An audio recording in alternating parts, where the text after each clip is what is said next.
Então, pessoal, dando continuidade à nossa videoaula sobre economia e sociedade na América Portuguesa, agora a gente vai falar sobre a economia e a sociedade que se formou na região que hoje é Minas Gerais, a partir do finalzinho do século XVII e principalmente no século XVIII.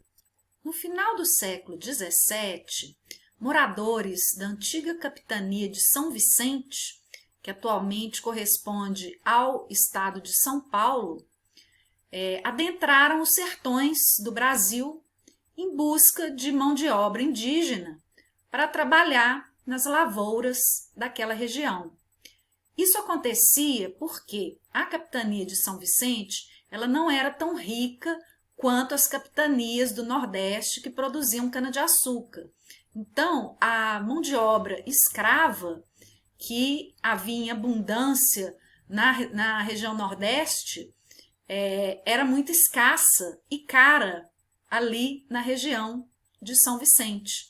Então, era necessário uma outra alternativa que não fosse tão dispendiosa quanto a mão de obra escrava vindo da África.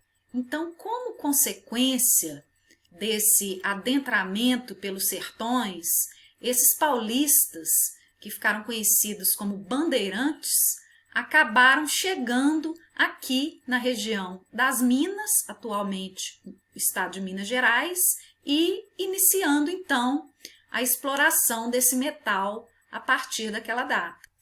Então, a partir da última década do século XVII, o ouro começou a ser descoberto aqui na região das Minas. E como que era feita a extração desse ouro nos primeiros anos dessa exploração? Bem, nos primeiros anos, o ouro extraído era o ouro conhecido como ouro de aluvião. O ouro de aluvião é aquele ouro que é retirado diretamente do leito dos rios, colocado ali numa bateia, que é uma espécie de prato de metal onde o material retirado é colocado, né? Ali ele é girado pelo escravo e o ouro, então, ele se concentra no meio desse prato. Então, esse ouro, né, esse tipo de extração, ficou conhecido como ouro de aluvião.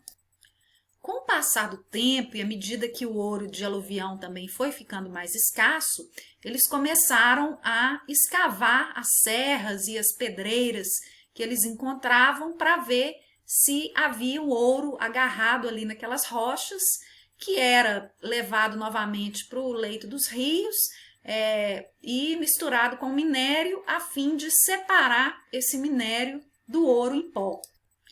Com o passar do tempo, esse ouro que começou a ser extraído em grandes quantidades começou a ser alvo de contrabando ali na região das Minas. Então, o que a coroa portuguesa determinou para evitar esse contrabando? Esse ouro que inicialmente era retirado e transformado em pó, ele passa a ser enviado para as casas de fundição, que são casas criadas para que esse ouro em pó fosse derretido. Após o derretimento, ele era transformado em barras. Após a transformação em barras, havia o símbolo, né? Era colocado o selo da coroa portuguesa para que ele se transformasse em algo que fosse oficial, para que ele pudesse servir como moeda de troca, né? Então, o que passou a acontecer?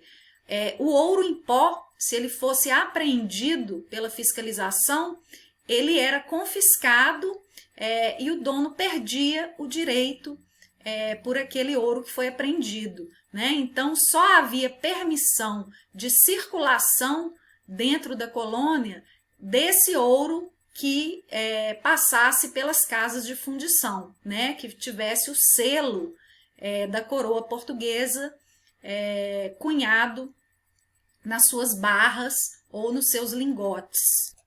E quando esse ouro saía das casas de fundição para ser devolvido para os seus proprietários, Antes disso era recolhido o valor do quinto, que era um imposto que correspondia a 20% desse ouro que era extraído.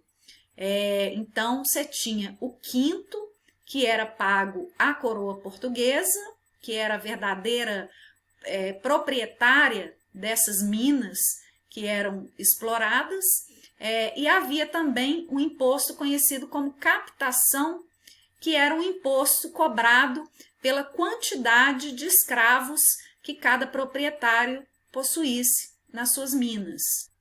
E o que dizer da sociedade mineradora, né? Essa sociedade mineira que se forma aqui na região das Minas a partir do século XVIII? Bem, assim como a sociedade açucareira no Nordeste, a sociedade mineradora também era bastante desigual. No entanto, a grande diferença é que na sociedade açucareira, a gente pode dizer que era uma sociedade formada basicamente pelos senhores e seus escravizados, né? Você tinha uma camada média, né, de pequenos proprietários e prestadores de serviço, mas era uma parcela muito pequena comparada com as demais, né? Comparada principalmente com a dos escravizados. A sociedade mineradora, por sua vez, era uma sociedade também bastante desigual, mas era uma sociedade um pouco mais diversificada, ou seja, né, além dos senhores e escravizados, você tinha também alguns grupos que eram praticamente inexistentes ali na sociedade açucareira, né? Então, aqui na sociedade mineradora, você tinha, né, no topo da sua pirâmide social, a classe dos comerciantes e dos donos das minas, né, que fazia parte da aristocracia, digamos assim.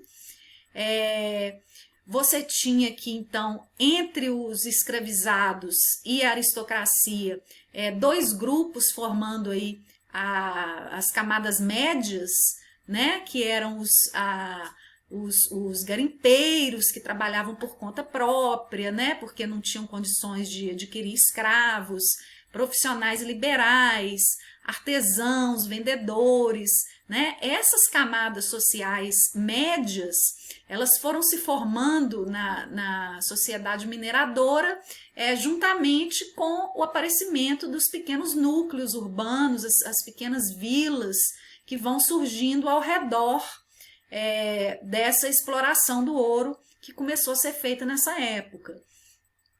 Ao contrário, então, da sociedade açucareira lá no Nordeste, que era uma sociedade basicamente rural, né? Tudo acontecia em volta, em torno ali do engenho onde era feita a produção de cana-de-açúcar.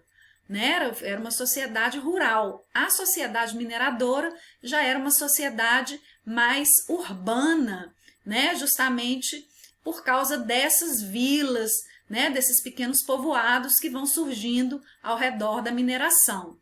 Tá? Então, dentro desses grupos aí que a gente chama de camadas médias, a gente tinha também os chamados desclassificados, que eram quem? Os trabalhadores forçados que provinham da África e, em sua maioria, viviam muito pouco. Né? Os desclassificados, na verdade, podiam ser ex-escravizados, que conseguiam a sua carta de alforria, né? E pequenos grupos que prestavam serviços, assim como havia lá na sociedade açucareira também. Tá? Entre os escravizados, aqui na base dessa pirâmide, a gente pode dividir os escravizados em três grupos. Né? Haviam os escravizados que trabalhavam diretamente na extração do ouro, nas minas ou no leito dos rios, que faziam um trabalho muito mais pesados, né? Tinha uma expectativa de vida muito menor. E você tinha os escravos domésticos, que eram aqueles que prestavam serviços dentro das residências, né? As cozinheiras, as babás, as amas de leite, né? Que eram considerados trabalhos menos pesados, né? E dentro da estrutura social dos escravizados, eles eram, digamos assim, privilegiados, né? Entre aspas, em comparação com os que faziam os trabalhos mais pesados nas minas. E haviam também, né, como eu já falei aqui em cima, os ex-escravizados, que eram aqueles que conseguiam a carta de alforria para comprar a sua liberdade. Normalmente, como que eles conseguiam o dinheiro para comprar essa carta de alforria? Alguns senhores tinham escravos que eram chamados escravos de ganho.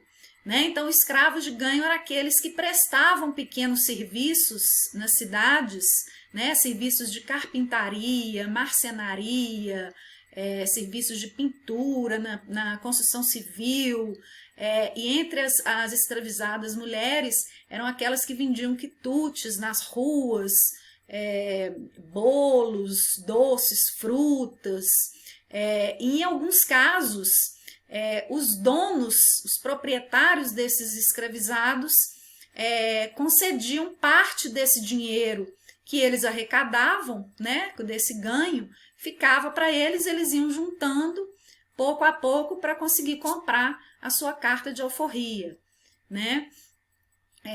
Então, assim, boa parte, é claro que boa parte desse dinheiro ficava para os seus senhores, né? E muitos nem concediam esse benefício para os seus escravizados, mas um bom número deles concedia esse benefício para esse grupo de escravizados.